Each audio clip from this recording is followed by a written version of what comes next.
Bonsoir à tous, mesdames et messieurs. Bienvenue à ce journal de ce mercredi 4 novembre au sommaire.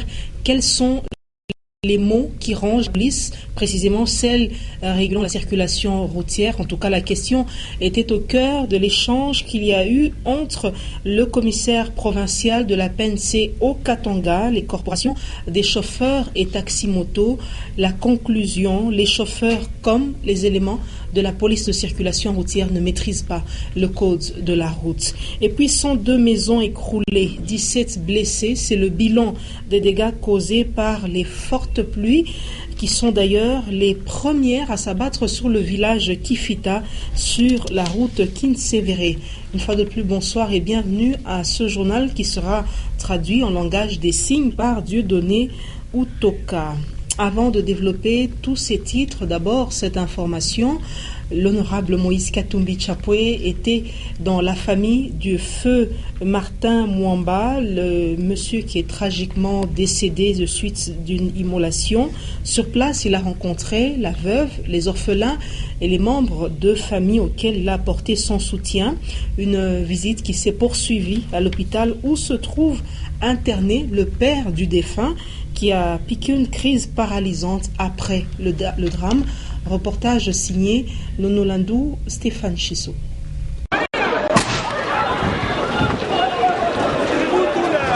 Après que l'opinion fut profondément secouée par le drame de l'immolation par le feu du taximène Martin Mwamba et que son enterrement eut lieu la veille, il était venu le tour pour l'honorable Moïse Katumbi Chapwe de prendre la direction de la modeste demeure du défunt dans les entrailles de Bongonga afin de consoler la famille éplorée ce mercredi 4 novembre 2015 au milieu de son agenda surchargé lié aux préparatifs de la finale de la Champions League. Avant d'accéder à son récent mandat politique, l'honorable Moïse Katumbi Chapwe était un acteur engagé dans le domaine du social et il n'entend pas arrêter maintenant. Accueilli avec soulagement, les larmes encore fraîches des membres de la famille et de tout le voisinage s'illuminaient enfin de quelques sourires d'espoir. Espoir parce que le départ du défunt a laissé tout entier de nombreux problèmes auxquels il mérite de trouver des solutions. Une veuve et cet orphelin sont plongés dans un tunnel noir sans aucune issue. Accueillis et installés, ils se rendent auprès de la veuve en lui apportant son réconfort, partageant sa douleur. Tel un frère, un membre de famille, faisant par la même occasion la connaissance des orphelins et d'autres membres de famille. Moment intense de recueillement. L'honorable Moïse Katumbi Chapwe, dans cette proximité légendaire qu'on lui connaît, a partagé dans la simplicité absolue ce moment précieux avec tout le voisinage, se bousculant quelquefois à ses côtés.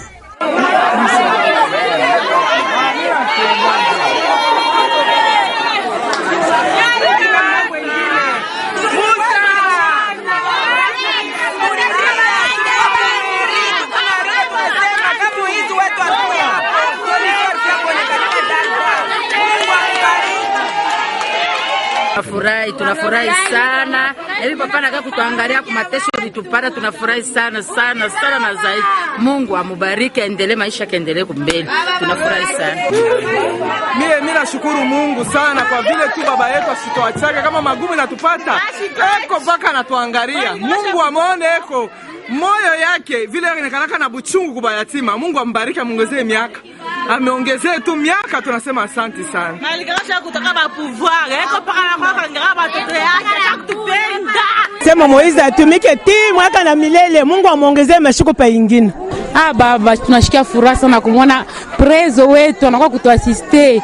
Mkubwa wetu anateso kama baba Moize alikuja kwa tukute kuhangaika hivi. Huyu ni mtoto anaacha watoto wangari watoto chini, ni baba wa mayatima, ashichakula yake baba yebasaidie watoto ataku masomo. Mungu atamona tu. Il restera longtemps assis dans la cour du deuil, débordant de compassion. Le temps de prendre congé de la veuve, tout le voisinage l'accompagnera jusqu'à son véhicule, alors qu'il décide de se rendre au chevet du père du défunt, foudroyé par une crise d'AVC après avoir appris le décès de son fils, Mwamba.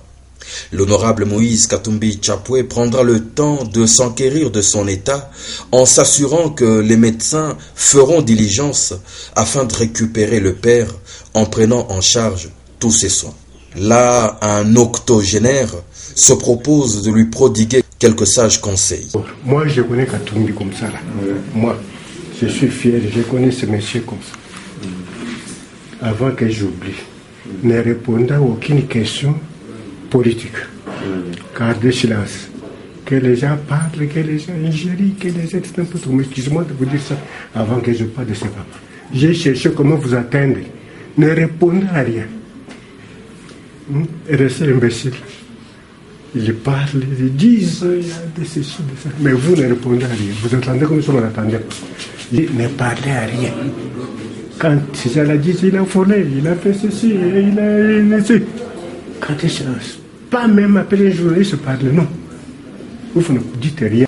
Dites à Moïse de ne rien répondre à personne. Nous sommes dans le combat. Laissez les gens parler, laissez les gens critiquer, laissez les gens ingérer. Mais le peuple sait que nous sommes, nous attendons le moment J. Profitant de ce passage dans cette polyclinique du centre-ville de Lubumbashi, il va faire le tour des lits d'hôpital jusqu'à ce qu'il lui soit présenté le cas désespéré d'une jeune mineure indigente, handicapée des membres supérieurs et inférieurs, qu'un inconnu a engrossé en prenant la fuite. Après avoir donné naissance par césarienne, abandonnée de tous et sans aucun parent connu, la pauvre est abandonnée à son triste sort. Pris de pitié, ici également, l'honorable Moïse Katumbi Tchapoué intervient et prend la charge complète de tous les soins. Ayant enfin regagné son domicile, il a expliqué le sens de cette tournée humanitaire. Non, on n'a pas de parenté, mais je suis congolais comme notre frère qui venait de nous quitter. J'étais en Europe et quand j'ai appris ça, c'était un grand regret pour moi, c'était une perte. Et ça doit vraiment nous interpeller, quelqu'un s'immolé dans la ville de Lubumbashi et surtout en République démocratique du Congo. C'est-à-dire l'heure est grave, nous devons voir pourquoi cette personne s'est immolée. Et nous devons, nous tous, en tant que Congolais, voir notre avenir pour que cette situation ne puisse plus revenir dans notre pays. Les contextes ont bien changé, mais le cœur de cet homme proche des plus démunis n'a pas du tout changé.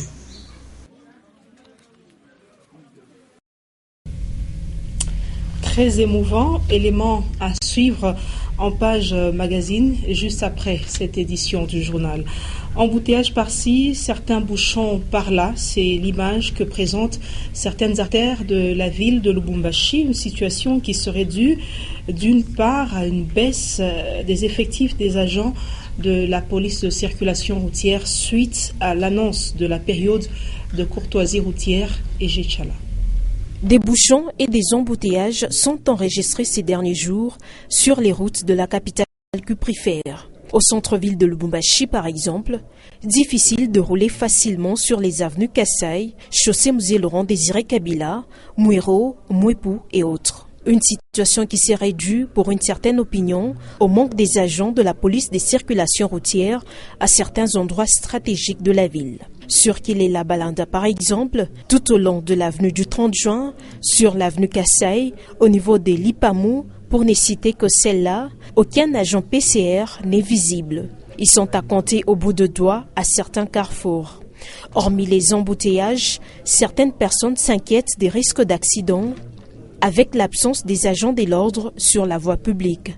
Une absence qui serait due à la courtoisie routière qui va de novembre à janvier. Nous sommes en période de courtoisie routière, la courtoisie qui est une pratique, qui est un usage que l'on introduit de temps en temps pour alléger les choses pendant le temps. Vous m'avez entendu dire que la courtoisie n'était ni le libertinage de la part des usagers de la route, ni un absentéisme de la part de la police. Courtoisie routière qui ne veut pas non plus dire abandon de poste. Et causerie spéciale à la PNC ce 4 novembre. Objectif, déceler le mal qui ronge la police le commissaire provincial de la PNC au Katanga, les corporations des chauffeurs et taxis-motos en ont parlé. Le constat est que du côté PCR, comme celui des chauffeurs, il y a un manque de maîtrise du code de la route. Un reportage Antoine Roger Mbouimomba.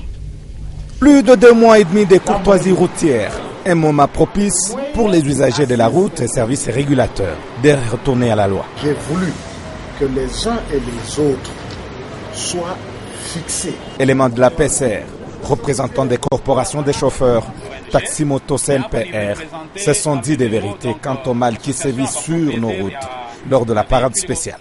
Les propriétaires ou les usagers parmi vous, beaucoup n'ont pas de documents au complet. Alors ils veulent quoi?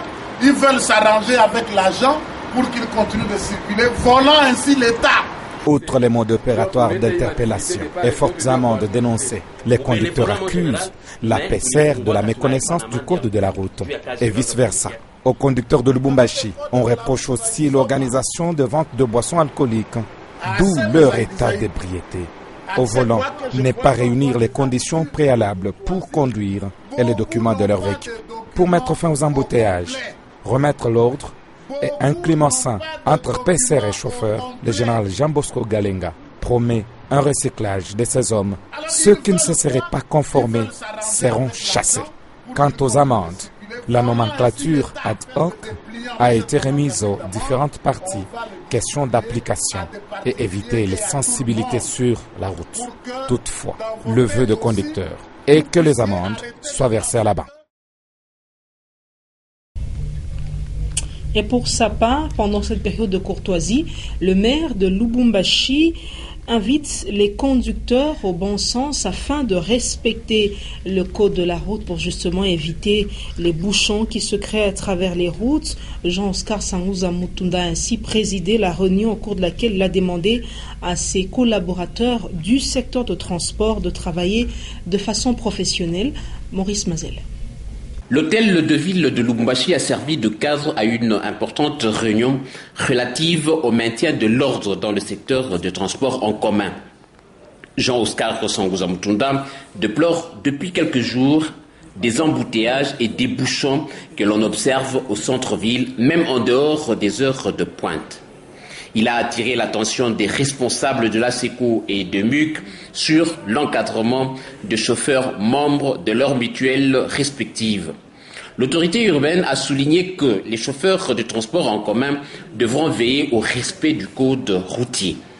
Pour l'autorité urbaine, les associations de chauffeurs doivent tout faire pour sensibiliser leurs membres à prendre part aux séances de recyclage volontaire pour prétendre rouler sur les artères en toute sécurité. Le maire de Lubumbashi a indiqué que les usagers de la route ont l'obligation de respecter les agents spécialisés qui régulent la circulation pour éviter les embouteillages qui résultent de l'incompréhension de certains conducteurs. Le maire de la ville a responsabilisé tous ses collaborateurs qui interviennent dans le secteur de transport à se surpasser pour escompter des résultats meilleurs. On va changer de chapitre. Les pluies torrentielles qui se sont abattues sur Lubumbashi ont laissé derrière elles des conséquences néfastes ou des sinistrés.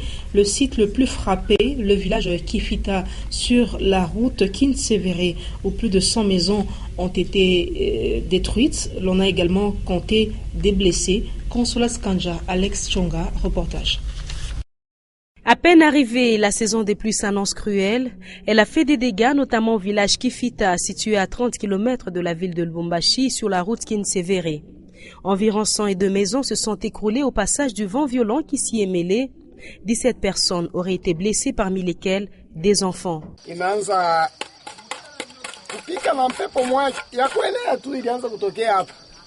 Le vent venait de ce côté, mais du coup, on l'a entendu de l'autre côté. Et puis on a vu la première maison là à l'entrée s'écrouler. Les gens ont commencé à courir vers notre maison.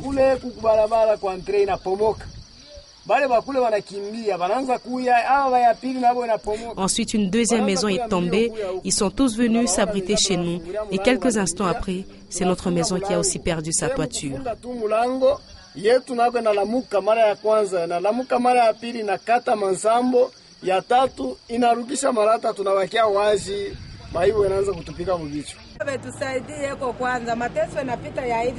Nous souffrons avec nos enfants, qu'on nous vienne en aide. Une catastrophe naturelle certes, mais qui remet en cause les types de construction et même les matériaux utilisés pour la construction des maisons d'habitation dans ce village. L'on se demande s'il s'agit du solide ou pas, ou encore si elles répondent aux normes.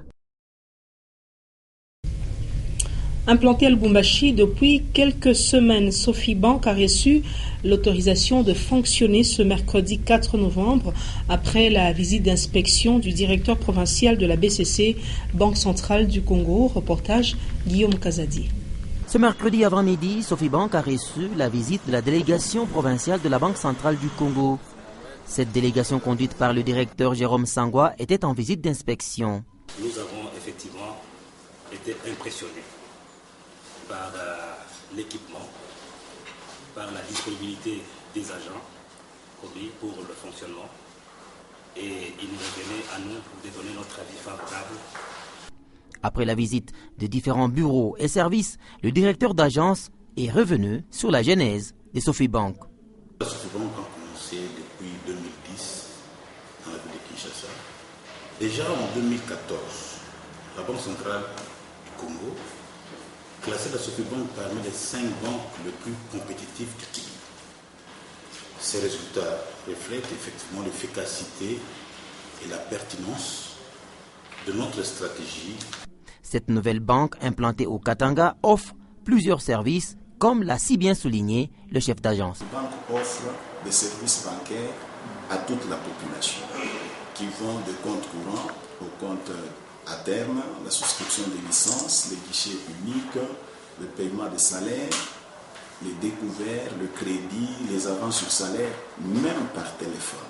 Après cette visite de l'autorité monétaire en province, Sophie Bank peut désormais exercer ses activités dans les normes. Cap sur Kasumbalesa, où l'on nous signale l'arrestation de 4 hommes présumés faux prophètes. Parmi eux, l'un en provenance de Lubumbashi. Ils auraient prophétisé 2 membres d'une même famille, les accusant de sorcellerie. 1300 $ américains, puis 240 000 francs congolais. Telles sont les sommes que ces pasteurs ont été obligés de restituer après leur arrestation. Léon Magloire Monga nous en parle. L'histoire des frères et la chronique dans la cité frontalière de Kasumbalesa. 4 présumés faux prophètes auraient été mis à nu par 2 frères d'une même famille qui ont été prophétisés avant de débourser chacun une importante somme d'argent. Prophète Moïse anakuya hapa na prophétie moyevi. Donc prophétie anakuya oh hapa na munyumba yako en tout cas pesa kutupia mko kintu. Kile kintu pesa kutupia. Ni mkubwa yako anafia kufanya nini? Anafia kukua. Mkubwa yako anafia kunywa twende tu munyumba utaona. Tunaenda mshamba. Na ye na pasteur Mishi. Asa anatokea Lubumbashi. Hii sentiri yake alisema njoo kama njoo protection hata kama unevoila abata kuderanja kata. 240 000 francs congolais, puis 1300 $ américains. Toutes ces sommes auraient même été perçues par ces hommes de Dieu. Faute d'escroquerie d'argent qui s'est passée par une fausse prophétie et les gens se sont déguisés, soit des gens sont des prophètes mais qui ne sont pas des prophètes, ils se sont déguisés dans la prophétie mais ce ne sont pas de vraies prophéties mais d'une manière de piquer l'argent des chrétiens. Parmi les victimes de cette prophétie, l'un a été piégé avec un bras d'un singe tué comme preuve de la sorcellerie, un envoûtement familial. Mukona makake ilitoka mwenyumba yenjo alitosha bitu vilitoka mwiti chenjo alitosha yenjo mwenye kulomba serikali ya kusema ke batu wale walikuloka papa batakufwa. Après être passés aux aveux, les 4 hommes de Dieu ont remboursé tout ce qu'ils ont perçu auprès de leurs fidèles et de frères d'une même famille. Un mot de culture avec le collage, un style artistique dans lequel excelle Alain Kamba et sa matière première est la scorie. Il s'inspire souvent de grandes personnalités et cela dans différents domaines. Janine Bouchou. Une touche particulière pour cet artiste luchois. Excellent, Alain Kamba choisit toujours la scorie pour réaliser ses œuvres. Pour la première fois, il vient de produire un portrait sur le bois. Comme on peut le remarquer ici, l'image est celle de Moïse Katumbi Chapwe. Bon, nous sommes inspirés de lui parce que c'est quelqu'un qui a marqué son époque et qui marquera son époque, que ce soit dans le monde politique, que ce soit dans le monde du football. C'est quelqu'un qui est venu apporter un plus, qui est venu apporter la joie chez la plupart des Katangais, des Congolais, par tout ce qu'il a pu réaliser. Je l'ai fait également, c'est pour l'encourager et lui dire qu'il peut toujours continuer et aller de l'avant, quelles que soient les circonstances qu'il peut passer. C'est ce qui explique d'ailleurs la thématique de ces scories. Moïse Katumbi, vous êtes ombre et lumière. Les portraits sont produits en 3 dimensions, un gros plan, moyen et un entier. C'est le très gros plan. Moïse, c'est un projet à court terme. Le plan moyen, où nous l'avons présenté derrière un ballon et qui a réalisé évidemment un certain nombre de projets qui se réaliseront encore. On a présenté un gentleman derrière un ballon rond pour associer Moïse Katumbi, champion d'Afrique. Pour excellent Alain Kamba, la scorie illustre la richesse du Katanga, mais également cette potentialité intérieure qu'a chaque être humain. Nombreuses personnalités ont déjà inspiré cet artiste louchois des 46 ans. On va parler sport. Aussitôt arrivé à Mbujimayi, les Salésiens de Don Bosco ont fait la reconnaissance de terrain cet après-midi. Don Bosco sera reçu jeudi 5 novembre par l'AS Bantou. Les détails, c'est dans cet élément de reportage. Au cours de cette dernière séance d'entraînement qui a duré plus de 50 minutes, le travail a plus porté sur la vivacité dans les jeux ainsi que la précision dans les passes et les tirs devant le but. Isaac Kassongo-Ngandou récupère dans le groupe le Malien Lassana Diarra, revenu des blessures, ainsi que Espoir Mandé. Oui, nous sommes prêts. Vous-même, vous venez de les constater. Il y a de l'envie, donc nous sommes prêts à 100%. On voit le retour de Espoir Mandé dans le groupe, ainsi que Lassana Diarra. Vont-ils apporter un plus? Bien sûr, parce que si Las n'est pas venu le match passé, donc il était blessé. Et raison pour laquelle aujourd'hui il est là, parce qu'il est en bonne santé. Les 18 joueurs amenés à Mbujimayi veulent terminer la manche aller en beauté en remportant le match de ce jeudi. Morale bien. On a préparé le match pour que Dieu pour 3 points à Kesh. Dieu te déplacer bien au championnat et à aller. Le stade Tchikisha de Mbujimayi se prépare pour accueillir ce jeudi le rencontre AS Bantou Don Bosco et Sangya Balende, Lubumbashi Sport. Les sachets sont ainsi enlevés et le personnel s'attelle à tondre la pelouse. Une tâche difficile au regard de la vétusté de la machine utilisée.